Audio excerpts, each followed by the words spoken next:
Hi, I'm Jerry from Nutrition Direct again, and I wanted to talk to you guys today about a few different things in the supplement industry that seem to be causing a lot of confusion among customers today, and talk about maybe some of the buying motives behind supplements and maybe what you should be looking for, maybe some of the things that you should be staying away from when purchasing supplements and choosing which supplements are the best for you.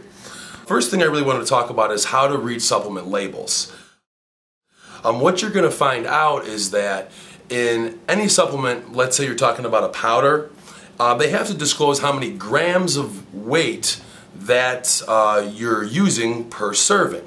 Well, if you look at how many grams you're using in the supplement versus how many grams are in the container, you'll be able to find out how many servings you're actually getting. Well, a lot of supplement companies, they use half scoops as a serving to hide the fact that you're only going to get a small amount of servings out of the container.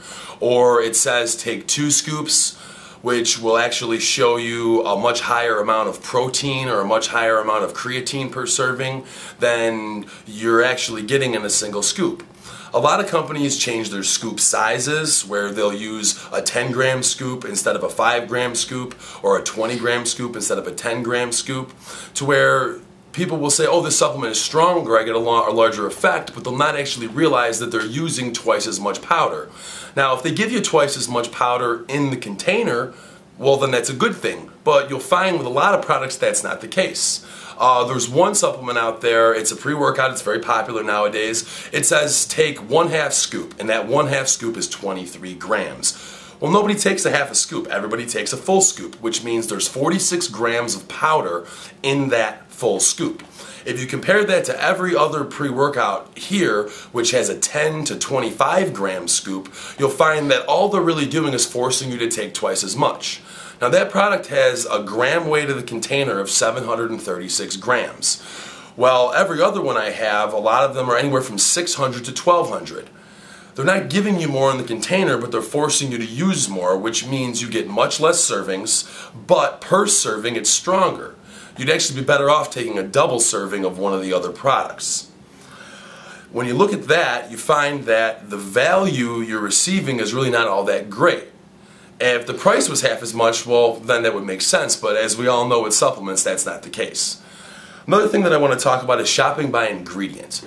A lot of products out there don't like to disclose what ingredients exactly they're using and what doses. They'll give you what's called a proprietary blend to hide from you, the consumer, how many grams or milligrams of each individual ingredient are in the product. Well, that really doesn't do you any good, because how are you supposed to know how much of each ingredient you're taking? Now, if they were to tell you how much was in there, you'd probably find out that it's much, much less than you would be looking for the price that you're paying. Certain ingredients that are out there give you a psychological effect, things like caffeine, things like DMAA, to where you only have to use milligrams, not grams, to receive that effect. Therefore, a lot of supplements that are out there today, they actually pull out the long-term benefit supplements like BCAAs, creatine monohydrate, crealkaline creatine, arginine, alpha-ketoglutarate, and things like that that give you long-term benefits, and leave in or increase the dose of things like caffeine, 1,3-dimethylamylamine, otherwise known as DMAA, and things like that, mainly in the pre-workout market.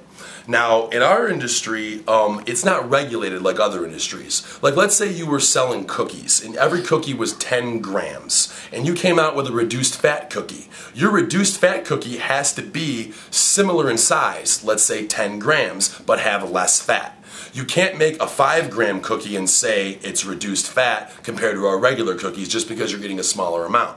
In the supplement industry, it's not regulated that way. Like, certain products will have a regular, a regular one where it has 30 grams in a scoop, and the light has 20 grams in a scoop. Well, it's not really light, it's just giving you less. Now, if they're charging you less, fine, but as we all know, that is rarely the case.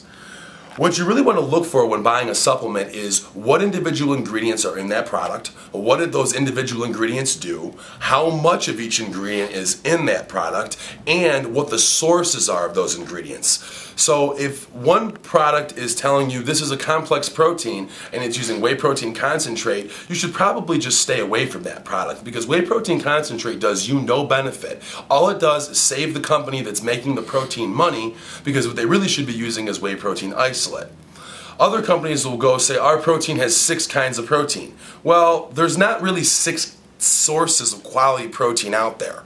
Whey protein isolate is very good, egg protein is very good, micellar casein is very good, whey protein hydroslate is very good, whereas calcium caseinate is not so good, whey protein concentrate is not so good, rice protein is another one I see out there now that really has very little muscle building benefit. So you really have to watch what the actual ingredients of the supplement are, not what it says on the front of the supplement. Another thing you have to look at is poundages. Proteins, some are 4 pounds, some are 5 pounds. You really have to look at what you're getting versus how much money you're paying for the product.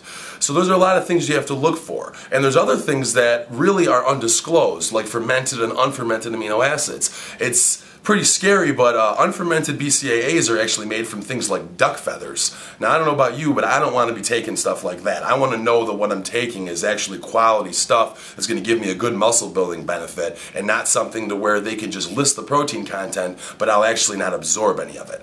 So there's a few things you really got to look for when you're buying supplements. The sources of the ingredients, how many milligrams or grams of each ingredient are in the product, and so on and so forth. If the company is not disclosing that, you really shouldn't be spending your money on it. Another thing that you have to look for is brand loyalty. A lot of people say, what brand is it? Who makes it? Well, shopping by brand is really not something you should be doing most of the time.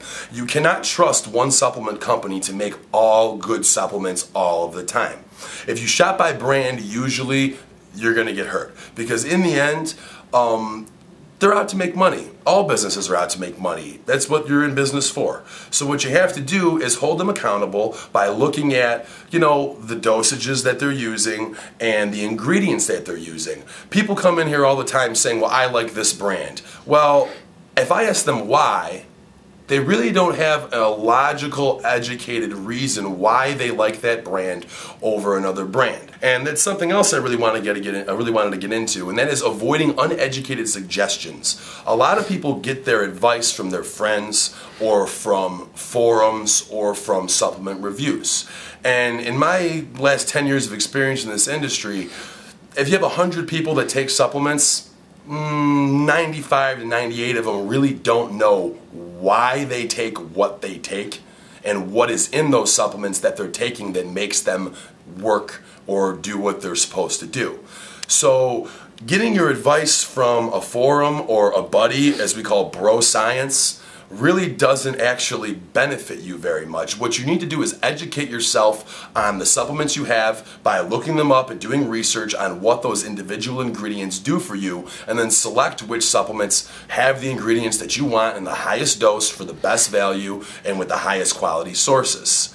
Not to say that people's friends don't always know what they're talking about, but I find that people are more willing to listen to someone that they know.